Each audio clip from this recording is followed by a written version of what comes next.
Assalamualaikum warahmatullahi wabarakatuh. Waalaikumsalam warahmatullahi wabarakatuh. Anak cucu mantu, sanak gadang dan teman-teman semua, bagaimana kabarnya? Semoga baik dan sehat selalu ya. Kisah horor kakek datang lagi, membawa pengalaman-pengalaman kisah horor yang dialami oleh kakek Sigit maupun yang pernah didengarnya dari teman-teman dekatnya. Ya, hari ini kakek Sigit akan membawa cerita mengenai jin ikut puasa. Kejadian Jin sahur.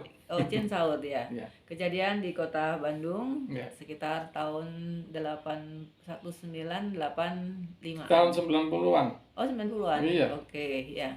Untuk lengkapnya silahkan Kakek Sigit untuk menyampaikannya. Ya, jadi ini kejadian hantu atau jin yang ikut sahur puasa itu terjadi tahun 90-an. Saya udah ceritakan di video saya yang short ya. Tapi video short YouTube itu kan maksimal 1 menit, jadi saya agak buru-buru cerita di situ. Ini saya akan cerita secara lengkapnya. Jadi kejadian itu terjadi di suatu rumah kontrakan adik saya. Waktu itu kami sudah cukup dewasa, udah punya rumah tangga masing-masing. Adik saya berusaha sebagai swasta ya, sementara saya sebagai PNS. Jadi saya berusaha waktu itu ada suatu perusahaan dan dia menyewa rumah kuno itu ya di jalan di PT Ukur di Bandung, digunakan untuk kantor dan sekaligus tempat tinggal dia. Nah di rumah itu memang ada kejadian yang unik. Itu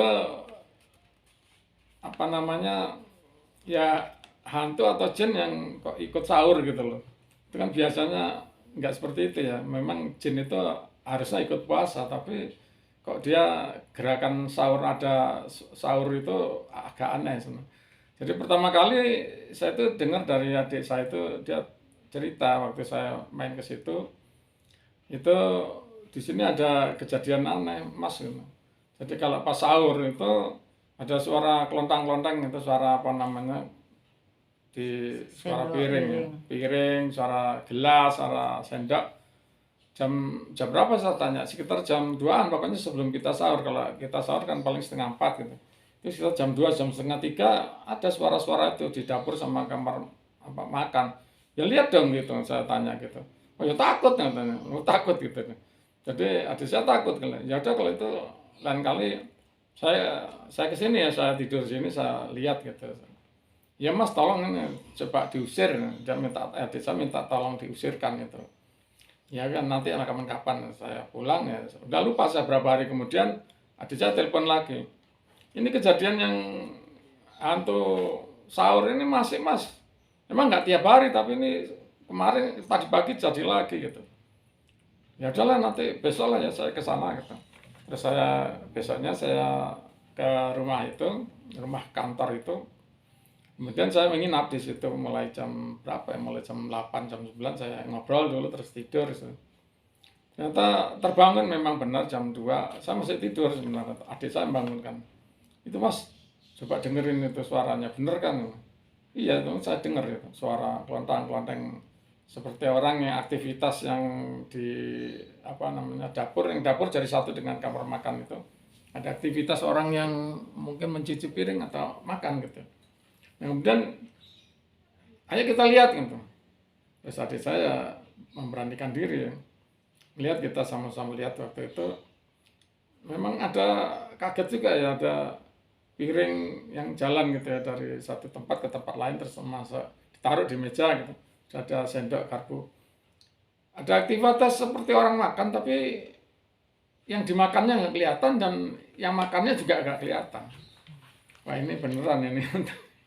Tapi terus adik saya nyenggol saya untuk minta tolong supaya hantunya diusir. Tapi saya berpikir kayaknya jangan hantunya diusir ini. Jadi ini hantu ini kan jin ini dia puasa berarti dia muslim gitu. Ini kalau dalam pikiran kita manusia itu kita pinginnya hantu itu diusir, tapi dalam pikirannya jin itu kan dia juga terganggu sebenarnya dengan kedatangan kita. Jadi saya nggak mau ya, terus kemudian kita pergi aja nanti waktu sahur kita nanti. Kemudian jam 3:30 kita sahur itu ada selain adik saya ada temannya di situ, ada berdua bertiga, jadi kita berempat sahur. Itu piring-piring yang tadi pindah posisi itu balik lagi ke posisi awal, seolah-olah tidak terjadi apa-apa gitu. Kita makan sahur terus paginya waktu saya pamit saya baru bilang adik saya, kenapa enggak tadi diusir mas? Ya, saya bilang saya nggak mau ngusir karena pertama jin itu kalau dia kelihatannya puasa itu kan jin muslim. Dan kemudian kenapa dasarnya kita ngusir? Dasarnya kita ngusir kan kita merasa berhak atas rumah itu. Tapi kan jinnya juga merasa berhak. Kan rumah ini kapan dipakai oleh kamu? Saya bilang ke adik saya. Kamu kontrak baru berapa lama? Ya baru berapa bulan katanya.